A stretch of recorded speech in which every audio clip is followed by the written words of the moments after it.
Have you ever really stopped to think about how we, Homo sapiens, actually got here? I mean, our origin story is, well, it's way more surprising than you might think. It's a story with powerful rivals, species we really should have lost to, and a secret weapon that would, eventually, change the entire planet forever. So let's dive into the incredible story of our own beginnings. And that really brings us to the central mystery we're going to unpack. When you actually look at the evidence, a fascinating question just pops right out. How on earth did the physically weakest of all the human species, yup, that's us, end up running the whole show? To get to the answer, we have to go back in time. And I mean way, way back, to a world that looked completely different from ours. A world that existed long before a single Homo sapiens had ever set foot on it. Okay, so picture it. 2 million years ago. The planet is covered in sprawling grasslands, dense forests. It's just teeming with giant mammals. And it was already home to several different species of early humans, our ancient relatives. You see, the world was already full. For huge, immense stretches of time, these species, they're all part of a group we call hominins, which includes us and all our extinct relatives. They were the dominant players. You had Homo erectus, and then much later the Neanderthals and Denisovans. They were the established figures on the world stage. And make no mistake, these were not simple, primitive creatures. Not at all. They were incredibly sophisticated survivors. I mean, they crafted tools from stone, they hunted in coordinated groups, and they managed to endure everything the planet could possibly throw at them, from brutal ice ages to terrifying predators. But here's the crucial difference. For all their strength, for all their resilience, they lived in the world. They didn't rule it. They were a very successful part of the ecosystem for sure, but they were still just one animal among many, constantly reacting to the world around them. And then, after nearly 2 million years of things just staying that way, something new happened. A brand new species arrived on the scene. And by all accounts, they looked like a serious underdog. Now, this is what just blows my mind, the sheer scale of time here. Look at this timeline. For almost 2 million years, other human species are just roaming the Earth. And then, way, way over on the right, just 300,000 years ago, which is basically a blink of an eye in evolutionary terms, we finally show up. And this slide right here just perfectly lays out the paradox. On the left, you've got the established guys, strong, adapted, proven survivors. And then on the right, well, that's us, Homo sapiens. We had more fragile bodies, our kids were born completely helpless, and our muscles were weaker. Seriously, by pretty much every physical metric, we were the underdogs. And for tens of thousands of years, that's exactly how we lived. We were these pretty insignificant primates, just kind of minding our own business in a corner of Africa. We weren't apex predators, we were just another group trying to get by. Nothing about us screamed future rulers of the planet. But this fragile newcomer was carrying a secret, a hidden superpower that was completely invisible, yet more powerful than any claw, any fang, or any muscle on the planet. So you've got to be asking, right? What was it? What was the ace up our sleeve that allowed this physically unimpressive species to not just survive, but to eventually thrive beyond anyone's wildest dreams? Well, the advantage wasn't physical at all. It was all in our heads. It started with this. Our brain evolved a unique capacity for stories. We could describe not just what is, but what could be. We could talk about the past and plan for the future in these complex ways no other animal could even come close to. And that led to the second piece of the puzzle. We could create and understand symbols. Suddenly, a drawing on a cave wall wasn't just a picture of a bison. It could represent the spirit of the bison, or a successful hunt, or even a tribal emblem. We could give these abstract ideas a shared, tangible meaning. And that brings us to the third incredible piece, pure imagination. We became the only animal on Earth that could talk about things that don't physically exist at all. Things like tribal spirits, gods, nations, or even concepts like justice and money. And all of this, the stories, the symbols, and the imagination, it all led to the ultimate superpower, large-scale, flexible cooperation. You know, chimpanzees can cooperate, but only in small, rigid groups. Humans, on the other hand, could now unite thousands, even millions, of complete strangers all around a single shared story or belief. So all these elements came together in what's known as the cognitive revolution. And it was all driven by this cognitive spark. It was a totally unique wiring in the Homo sapiens brain that allowed us to unite around shared fictions. Ideas like nations, gods, laws, you name it. No other animal could do this. A Neanderthal couldn't convince a stranger to help him by promising some kind of reward in the afterlife. But we could. And that spark, hidden deep inside the mind of this unassuming African primate, held the potential to completely remake the world. You know, there's a quote that just sums this whole thing up perfectly. When you looked at early Homo sapiens, there was absolutely nothing to suggest their future dominance. Nothing at all. Except, as this slide says, for the spark waiting inside their minds. So, the crucial question that this leaves us with is this. What happens next? What happens when that tiny, hidden spark of potential inside our minds finally ignites and becomes a fire that will spread across the entire globe? Have you ever just stopped and wondered how we ended up running the whole planet? I mean, us, Homo sapiens, we're not the strongest species, definitely not the fastest, not even the toughest. It's a wild puzzle, right? Well, it turns out the answer lies in a kind of secret superpower, something that changed everything for us. So let's just ask the big questions straight up. What made us the dominant species on Earth? Now, it's easy to just say, oh, our intelligence. But the real story is so much more specific and honestly a lot cooler than just we were smarter. Because for most of our history, we were kind of insignificant. I mean, you really have to remember that early humans were nowhere near the top of the food chain. You had Neanderthals who were physically way stronger, better built for the cold, and then you had the big predators. I mean, come on, we were no match for their raw speed and power. On a physical level, we were complete underdogs. Our only real advantage was the brain, but not just in the way you might be thinking. The whole game flipped during an event that scientists call the cognitive revolution. This was it. This was the turning point. It was like a switch was flipped inside our minds that just unlocked our true potential and set us on a completely new path. To really get a grip on this, you gotta go back in time with me. Way, way back. We're talking around 70,000 years ago. Now, in the huge, sprawling timeline of evolution, that's actually a pretty recent, almost sudden development. Something big, something dramatic happened to the way our ancestors' brains were wired. So what was this cognitive revolution? Well, you can think of it as a sudden, massive upgrade in our brain's software. It wasn't about the size of the brain changing. It was about how it worked. This new wiring gave us totally new ways to think, and, maybe most importantly, to communicate. This was our first real superpower. So, this new brain function, it was like we were suddenly handed this incredible new toolkit for survival.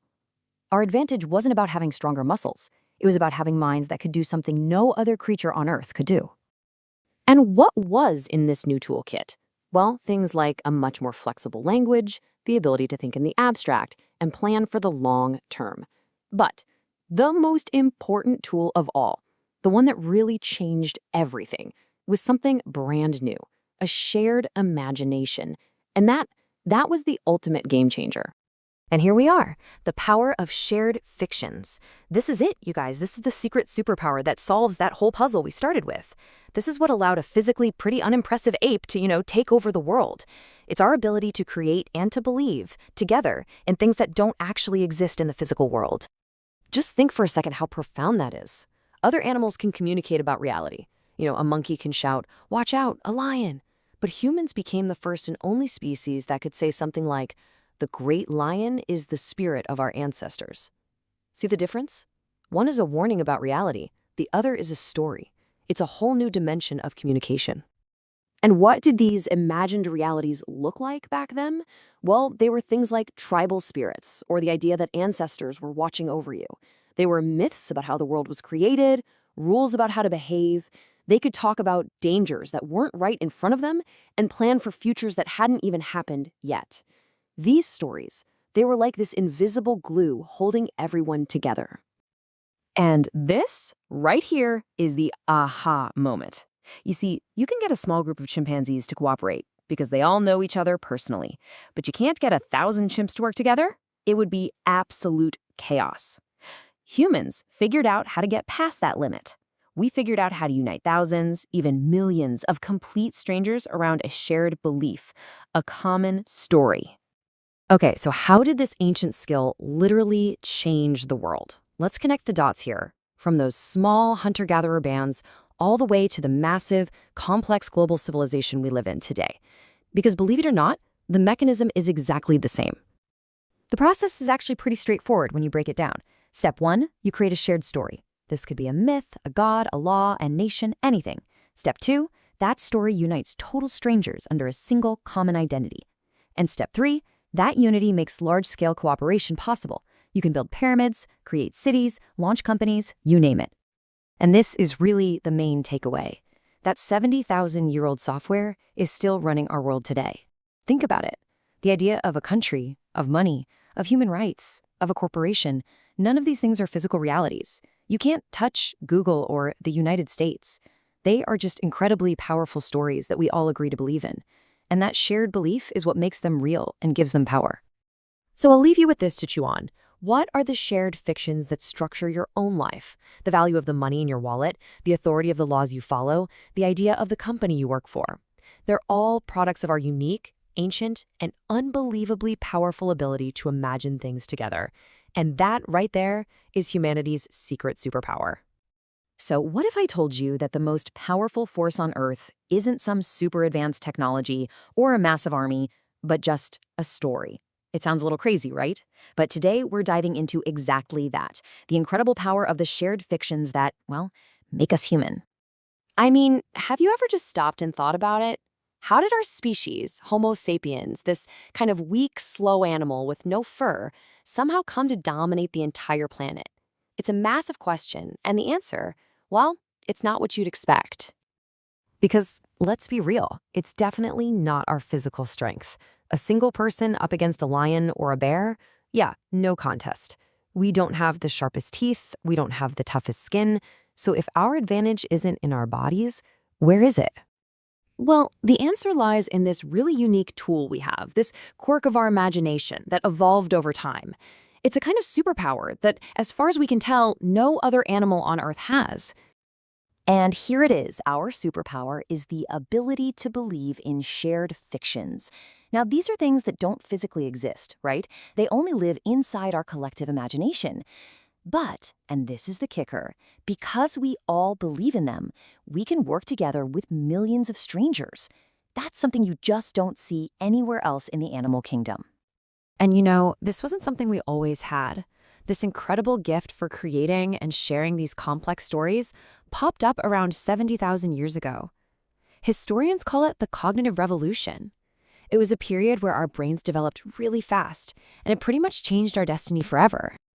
To really get why this was such a game changer, we have to look at this fundamental problem that pretty much all social animals have. There's like a natural limit to how big their groups can get. And that magic number is about 150. For most primates, once a group gets bigger than that, things just start to fall apart. You can't keep track of everyone, you can't maintain personal relationships built on trust. It just gets chaotic. Now check out the difference this made for us. Our cousins, the Neanderthals, could hunt really well in a tight-knit group of, say, 20. But sapiens, armed with these shared stories about tribal spirits and common goals, we could get a group of 500 people to work together. In a coordinated group of 500, well, they can do things that are just impossible for a small band of 20. So how do we do it? How did these abstract ideas, these stories, let us just shatter that 150-person barrier and start organizing on a massive scale? Let's take a look at the actual power of these ancient myths. You see, the first shared fictions weren't about things like money or countries. Nope, they were stories about ancestral spirits watching over the tribe, or clan totems that gave everyone a shared identity, or sacred animals that everyone agreed to respect. These weren't just campfire tales. They were the social glue holding everything and everyone together. And the result of all this? It was incredible. By believing in the same stories, sapiens built a whole new kind of world. They made alliances with tribes they'd never even met. They started trading goods across huge distances. They developed this powerful group identity that went way beyond just family. And from there, you get the very first laws, moral codes, and a shared cultural memory. And with this new toolkit for cooperation, Homo sapiens became this super organized species. No other predator, no other human species could even come close to competing. Our dominance wasn't because of our muscles, it was because of our myths. Okay, so that's the ancient history.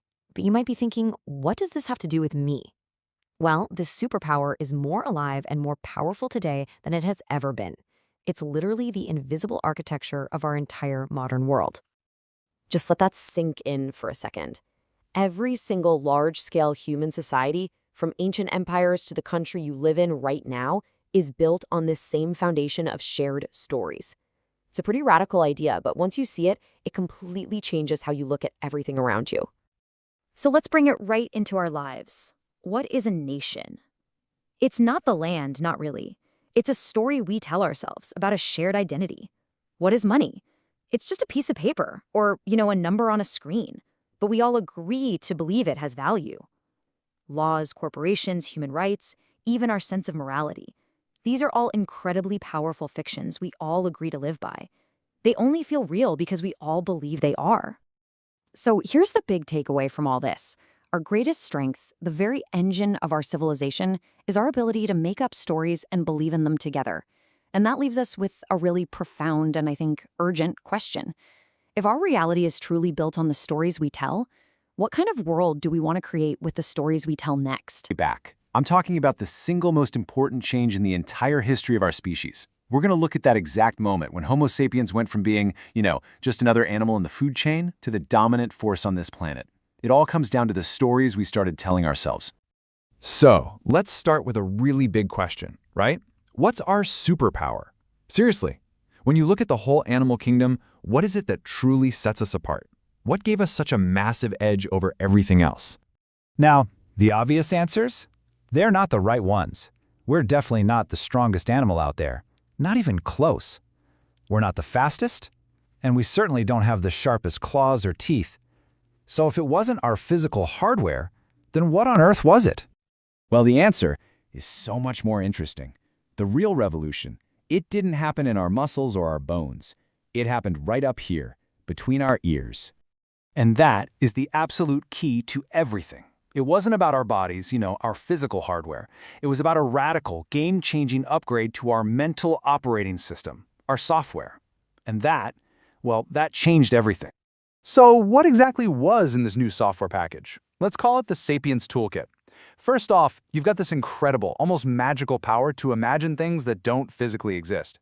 Then you get the ability to weave those ideas into shared stories, things like myths, laws, values, that suddenly everyone in the group can believe in together. And that, right there, unlocks our real secret weapon, the ability to cooperate flexibly with millions of complete strangers. On top of that, it gave us the tools to plan, to innovate, and to adapt, changing our entire society with new ideas instead of waiting around for slow biological evolution. This was the whole shebang.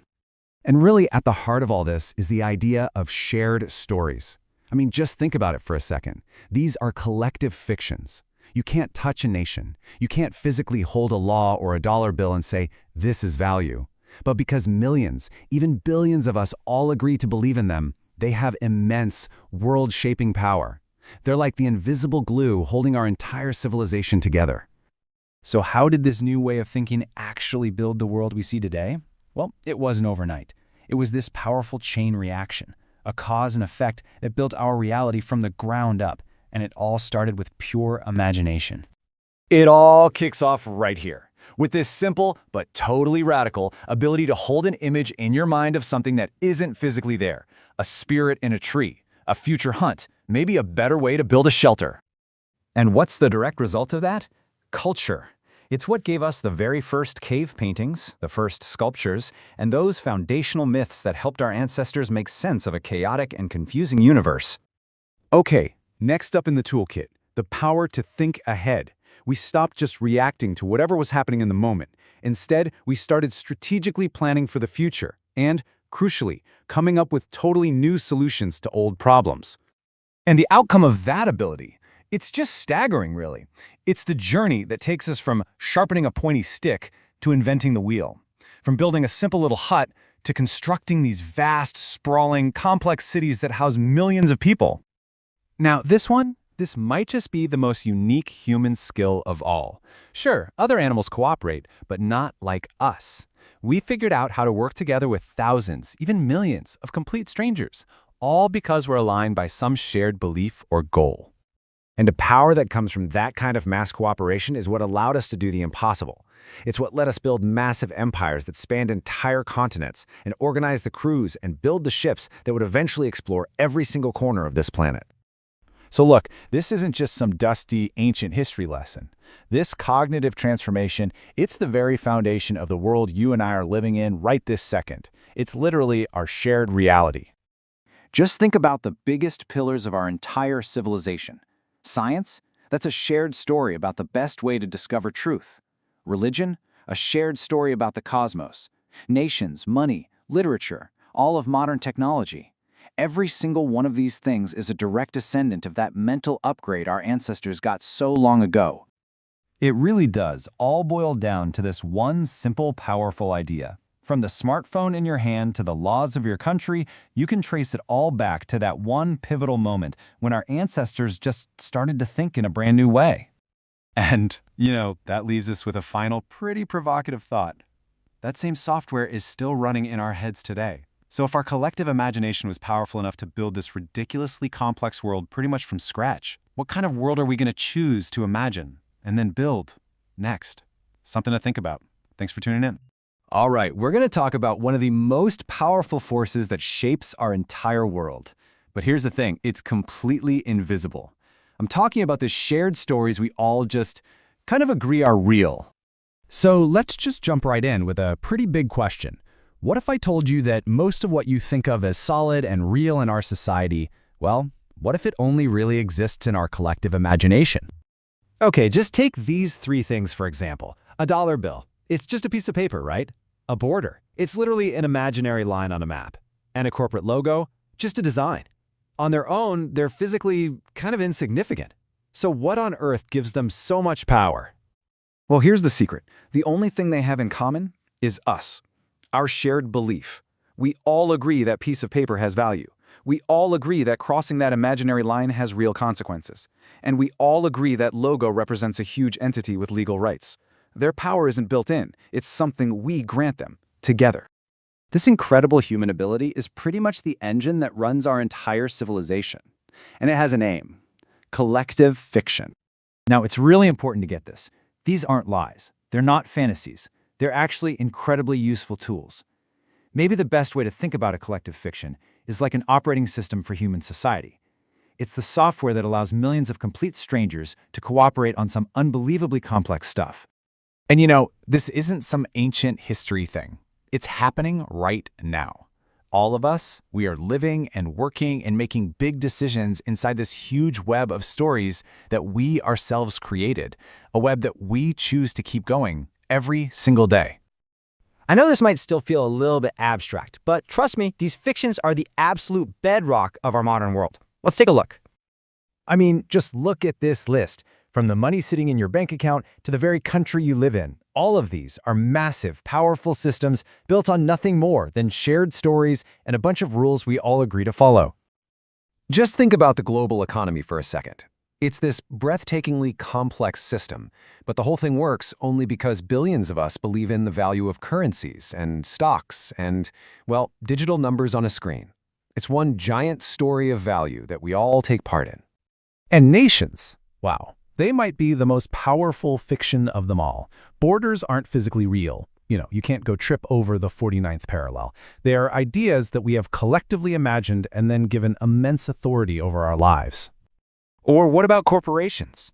A company like Amazon or Tesla isn't just its warehouses or its CEO. It's what's called a legal fiction, a concept on paper that has the power to own property and literally shape the world, all because our legal story says it can. And even our brand new realities are built this way. A social network is, at its core, just code. But our collective agreement gives things like followers and likes real-world influence and social status. We've literally imagined a new kind of social capital into existence. So if this ability is so fundamental, where did it even come from? Well, this human superpower isn't new at all. In fact, it's the oldest trick in our species book, going all the way back to what historians call the cognitive revolution. But there is one absolutely critical difference between the myths our ancestors told around a campfire and the massive fictions that organize our entire world today. And that difference? It really just comes down to one word: scale. the sheer, mind-boggling scale of our modern stories. It's a pretty simple comparison when you look at it. Ancient myths, they were great for getting a tribe of maybe a few hundred people to cooperate. But today, the shared fiction of, say, the US dollar allows billions of people all across the planet to interact and trade. And this brings us to the ultimate takeaway here. That ancient breakthrough, that moment when Homo sapiens first learned how to create and share stories about things that weren't real, It never actually stopped. It just evolved. The technology of storytelling got better, got more powerful. The stories themselves evolved from being about guardian spirits to global corporations. But that fundamental human ability to cooperate through shared belief, that's still our defining trait. And that leaves us with a really provocative final thought. Because once you see the world this way, you realize you're not just a passive observer. Every single time you use money, or respect a law, or even just like a post online, you are casting a vote for that story. You're strengthening it.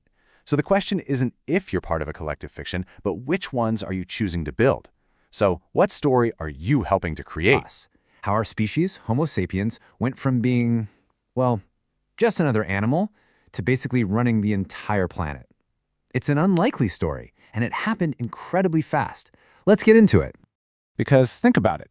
If you went back in time, say 70,000 years, you would never, ever bet on us to win. We were this pretty insignificant species, mostly just doing our own thing in a corner of Africa. We were the ultimate underdogs. So, what changed? How did we get from there to, well, to everywhere? That's the big question we're going to unpack. So first, you got to picture the world back then. It's important to remember we weren't alone. As our ancestors started to poke their heads out of Africa, they walked into a world that was already full of other kinds of humans. You know, like the famous Neanderthals in Europe and Asia. And these guys, they were not to be messed with. I mean, if you put a Sapiens and a Neanderthal side by side, the Neanderthal would look like the heavy favorite. They were physically stronger, built tougher, and way better adapted to the cold.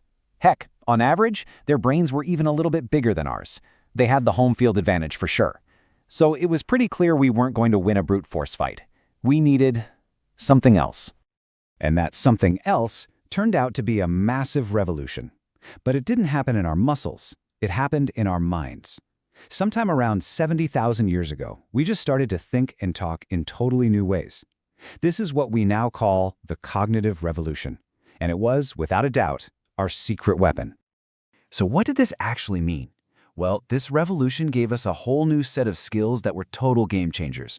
Our language became super complex, which let us work together in much larger groups. You see, 100 Neanderthals could never cooperate like 100 Sapiens could. This teamwork sparked insane innovation. We're talking new tools, clever hunting tricks like bows and spear throwers that let us attack from a safe distance, and it gave us the ability to adapt to pretty much any environment on Earth. Our advantage wasn't our strength. It was our brainpower and our ability to work together. And so, armed with this new mental toolkit, Homo sapiens went from being underdogs to an unstoppable force. We started spreading out of Africa and across the entire globe at a speed that life on this planet had just never seen before. I mean, just look at this. It's absolutely wild. We leave Africa, push right into Neanderthal territory. By 40,000 years ago, we'd somehow figured out how to cross the open ocean to get to Australia. And by 20,000 years ago, we're all the way over in the Americas. From the frozen Arctic to the Amazon rainforest, suddenly sapiens were everywhere. But, and this is a big but, our incredible success story came with a terrible cost. Because as we conquered the globe itself started to change. A really grim pattern began to show up. A pattern that followed our footsteps onto every single new continent we set foot on. This is one of the most chilling facts in all of prehistory. It's a simple correlation. Wherever we showed up, the giant animals, the megafauna that had been around for millions of years, just vanished. And we're talking about the A-listers of the Ice Age here. The giant woolly mammoths, those huge ground sloths in the Americas, the cave lions in Europe, saber-toothed cats, all of them, gone, just a few thousand years after we arrived on the scene. This was the first great extinction event that we caused. So, why? Why did this happen? Now, it's easy to look back and think our ancestors were just monsters, right? But the cause wasn't really malice or some kind of bloodlust. It was something way more fundamental to what we are. It was just a byproduct of the very thing that made us so successful. It all boiled down to one word: efficiency. Remember that cognitive toolkit? It made us the most brutally efficient predators the world had ever seen. We could get together in big groups to take down something as huge as a mammoth. We could use our imaginations to track herds and guess where they were going. And we could adapt our hunting style to any new animal in any new place, animals that had never seen a predator like us and had zero time to evolve any fear of us. And that really is the key takeaway. The world's ecosystems were just not ready for a hunter this smart, this cooperative, and this creative. We weren't trying to wipe everything out. We were just incredibly, terrifyingly good at what we did. So that cognitive spark gave us the power to completely reshape the planet. Our incredible efficiency led to a massive wave of extinction. Which leaves us with a pretty heavy question, doesn't it? That same drive for efficiency still defines us today. It changed the world once in a way no one could have predicted. So you have to wonder, what's it going to change next? Let's talk about language, but not just as a way to talk. Let's think of it as the single most powerful tool our species has ever developed. Okay, let's get into it because the story of language, it's really the story of us. I mean, that's a huge idea right there. Think about it. A wheel, a spear, somebody invented those. But language, that's something different. It wasn't invented by us so much as it was invented with us. It grew and evolved right alongside us, and ultimately, it's what allowed us to, well, take over the planet. So, what was the secret sauce? What was it about the language of Homo sapiens that gave us this massive, almost unfair advantage over every other species out there, including other humans like Neanderthals? That's the big question we're going to unpack. To really get its power, you've got to understand that what our ancestors developed wasn't just a slightly better version of how animals grunt and chirp at each other. No way. This was a complete system upgrade, a brand new, revolutionary toolkit for the mind. And this new toolkit was just loaded with incredible features. It wasn't just about having more words for rock or berry. The real magic was having a system, a grammar, that let us combine those words in practically infinite ways. This meant we could talk about the hunt we had yesterday, plan our migration for next season, and, this is the big one, discuss things that don't even physically exist, like spirits or justice or love. And that's the key, right? It's what you can do with that toolkit. You can pass down life-saving information to your kids without them having to figure it all out the hard way. You can get dozens of people to work together on a really complex plan.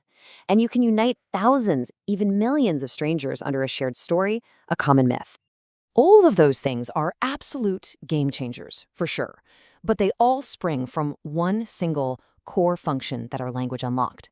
And the most important feature wasn't about describing the trees or the animals around us. It was about describing each other. And the answer is rumor. Yeah, I know, it sounds almost negative to us today, right? Trivial. But for early humans, this was nothing short of a superpower. And let's be super clear about what we mean by rumor here. We are not talking about petty gossip. We're talking about the flow of vital social data, the information that allows a large group of individuals to actually cooperate with each other effectively. So, how does this one thing build a whole community from scratch? Well, this flow of information about the social landscape, it became the very glue that held our first large societies together. I mean, in any group that needs to cooperate, this is the most fundamental question there is. All of a sudden, I don't have to personally interact with every single person to know who I can rely on. I can learn from your experiences, and you can learn from mine. For the very first time, trust could scale beyond just a few close friends. And how do you keep order in a group of 150 people? Social pressure. Language lets the group monitor itself. It lets everyone know who the cheaters are, who isn't pulling their weight, and helps enforce the rules that keep the whole community from falling apart. You could even call this the beginning of politics. Leadership wasn't just about who was the strongest anymore. It was about who was wise, who was fair, who was respected. A person's reputation, built entirely on shared stories and information, that became the new basis for authority. And finally, safety. Language creates a kind of collective intelligence network. A threat spotted by one person can be instantly communicated to everyone else, allowing for a coordinated defense that would have been totally impossible otherwise. So you have to picture this. Long before the first walls of the first city were ever built, humans were already living in these incredibly complex social worlds. They were navigating these intricate networks of friendships, rivalries, and alliances, all of it maintained by the power of language. And that brings us to the final and probably the most profound implication of all this. This social technology, it wasn't the end of the story. It was the launchpad for everything that followed. You can just see the dominoes fall, one after another. Without our unique language, we never could have formed large, stable societies. Without those societies, forget about developing agriculture or cities or nations. And without civilization, well, none of the world we know today, from art to science to technology, would even exist. So it really is the ultimate tool. It's the tool that builds other tools, the tool that builds cooperation, the tool that builds trust, and ultimately, the tool that built our entire world. It's an incredible legacy, but it all leads to one final crucial question for us. That same engine of cooperation and myth-making is now operating at a global scale, supercharged by technology. So what kind of world are we building with it now? That's definitely something to think about. And no, it's not about fire, it's not about the wheel, it's about a revolution that happened right inside our ancestors' minds. So think about this. For millions of years, our ancestors were, really clever apes. They were surviving, they were evolving. But then, somewhere around 70,000 years ago, something just shifted, dramatically. So what was it? What was the real tipping point that set Homo sapiens apart from literally every other species on Earth? It's easy to think the big leap forward was all about technology, right? That we just got better at making physical tools, for hunting mammoths or building shelters. And look, those things were definitely important, but they weren't the real game changer. No, the real breakthrough, the one that unlocked everything that came after, was a deep, fundamental shift in how we think.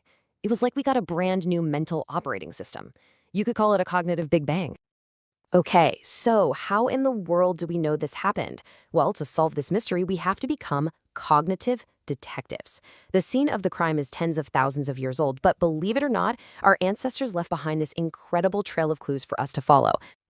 For a long time, archaeologists were finding the kind of stuff you'd expect. Stone axes, spear points, things that are clearly about survival. But then, they started finding artifacts that had no obvious practical purpose. These weren't tools for staying alive. They seemed to be for something else entirely. And this wasn't just a one-off thing.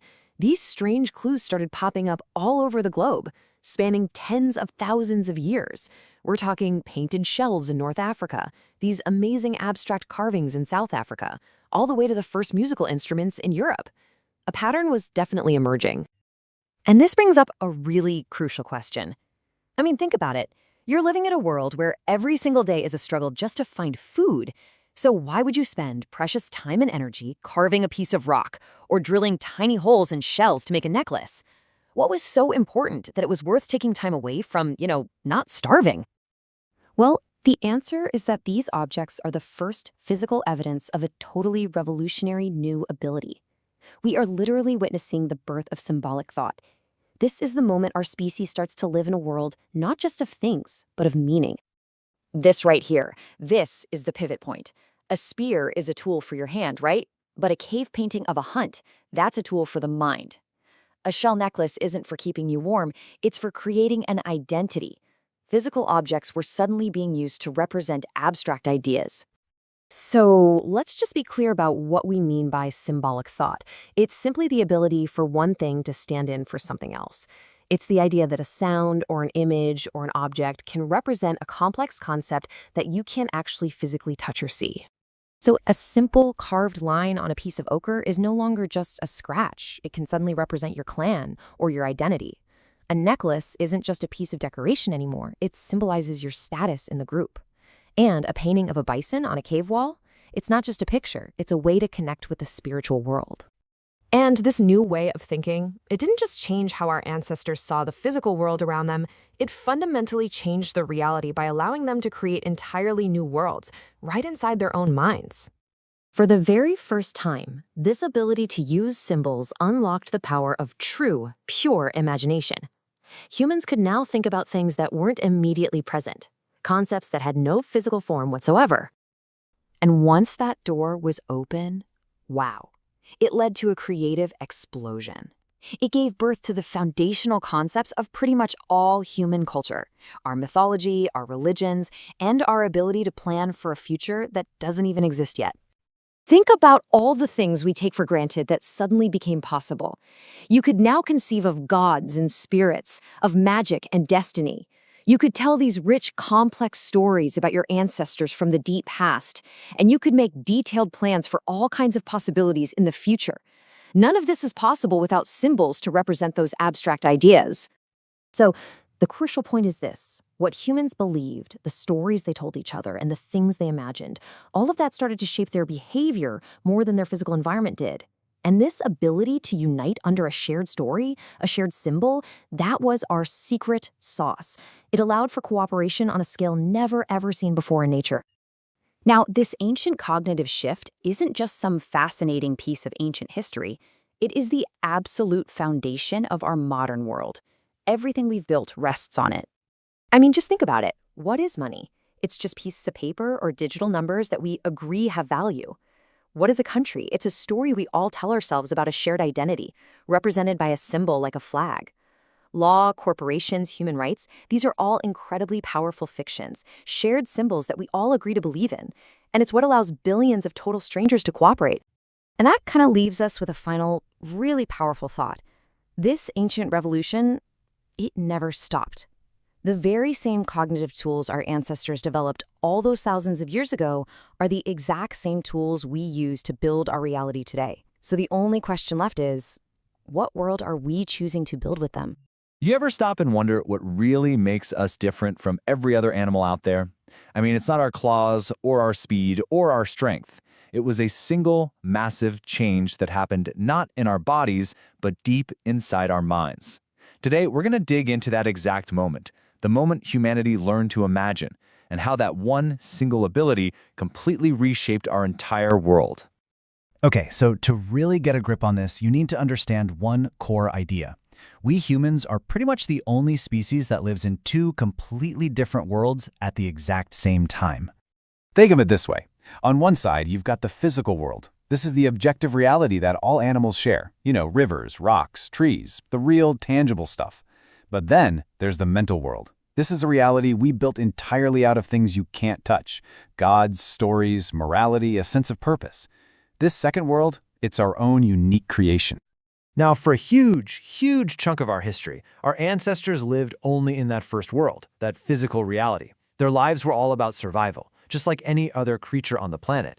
Their world was one of instinct, of immediate, tangible things, not these big, abstract ideas. So what happened? What was the spark? What flipped the switch and allowed us to build this whole new layer on top of reality itself? Well, the answer lies in what historians call the cognitive revolution. And this wasn't a political thing or even a tech thing. It was biological. It was the moment our brains literally rewired themselves. And look, this change wasn't just about us getting a little bit smarter. No, it was about a whole new kind of thinking. For the very first time, a species on this planet could talk about things that don't physically exist.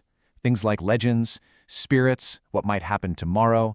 This ability to discuss fiction, it became our evolutionary superpower. And this, right here, this gets to the profound heart of it all.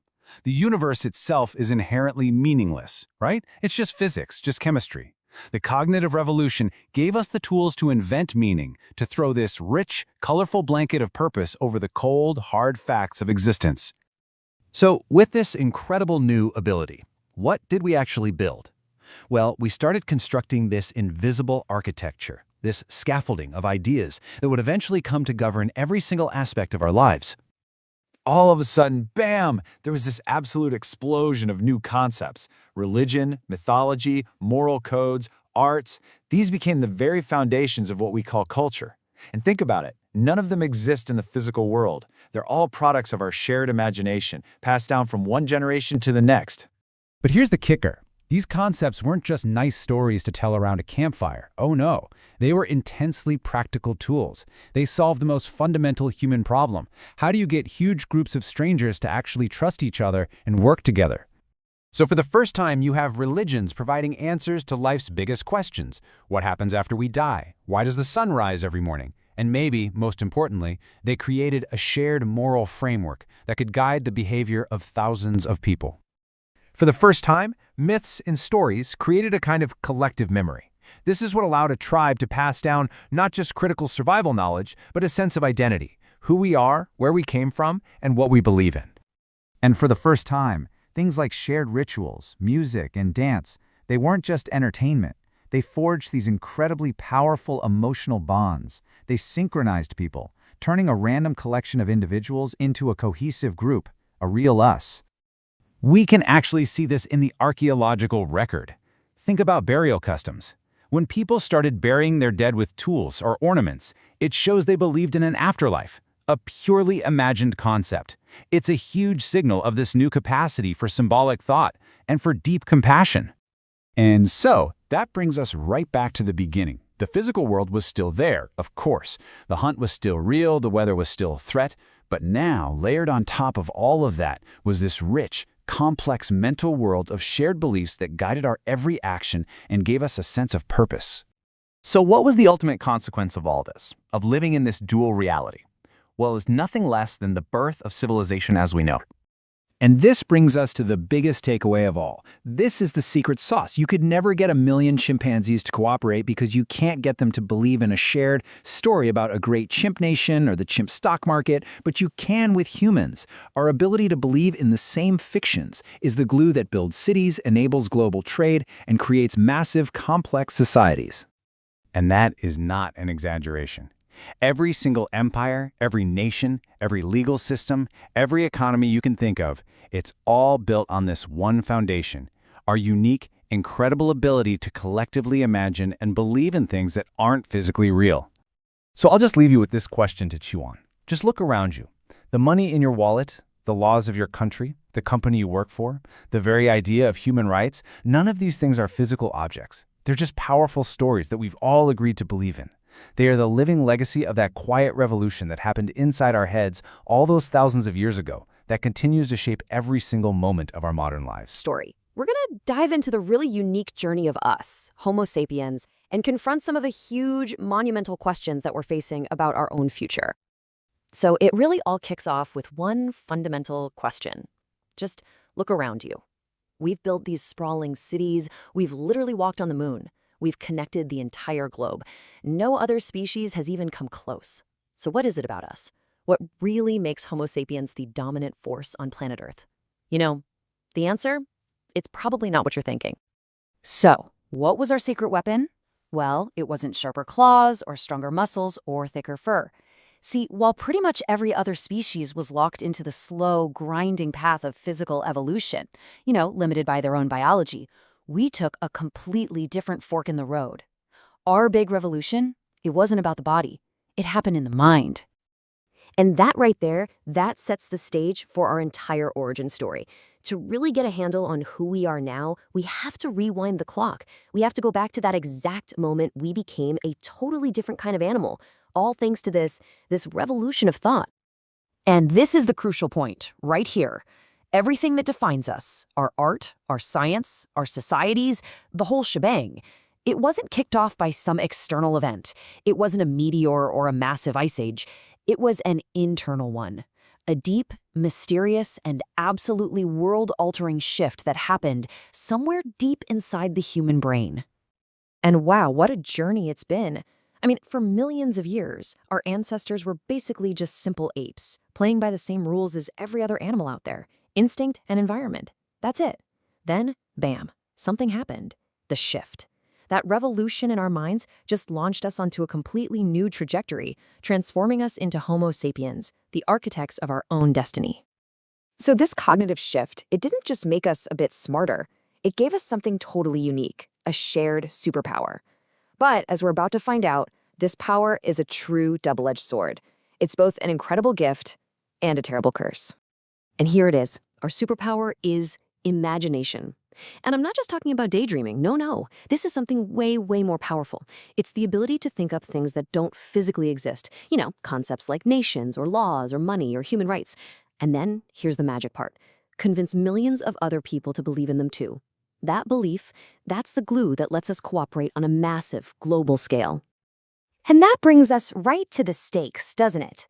This exact same gift, this power of imagination that allows us to build stunning cathedrals and write beautiful symphonies, is the very same power that justifies wars and creates ideologies that can tear the world apart.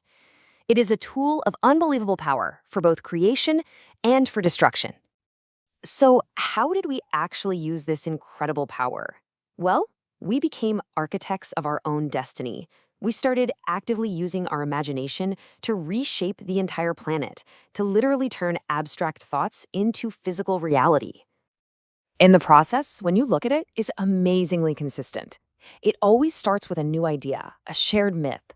Then that idea spreads like wildfire and gets millions of people on the same page. And once enough people believe in it, that shared belief starts to reshape reality itself, building everything from tiny local communities to massive global financial systems. The results, they're all around us. We imagined what empires could be, and they rose. We imagined gods, and we built temples that scraped the sky. We imagined scientific principles, and we used them to cure deadly diseases and reach for the stars. This is the incredible constructive force of our collective imagination at work. But, and this is a huge but, we have to remember the other side of that coin. The power to build is also the power to destroy. The same cognitive tools that let us forge alliances are the ones that let us create enemies. The same genius that builds factories can also pollute our skies and choke our oceans. So many of our greatest challenges are, in a weird way, the unintended consequences of our greatest strength. Which brings us right here, to today, right now. We are standing at a completely unique point in history, facing a whole new set of challenges and questions, problems on a scale that our ancient ancestors, huddled around a fire, could never ever have possibly imagined. Seriously, think about it. Our entire modern world is built on these shared myths.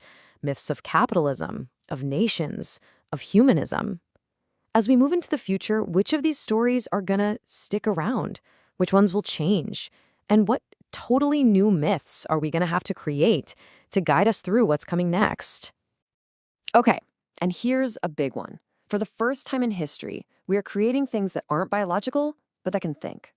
So the question is, will AI just become a tool to amplify our own imagination, helping us solve huge problems like climate change and disease?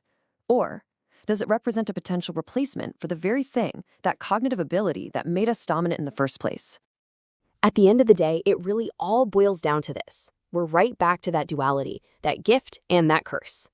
When we look at the path ahead of us, are we going to use our incredible power of imagination to build a future of real, sustainable progress?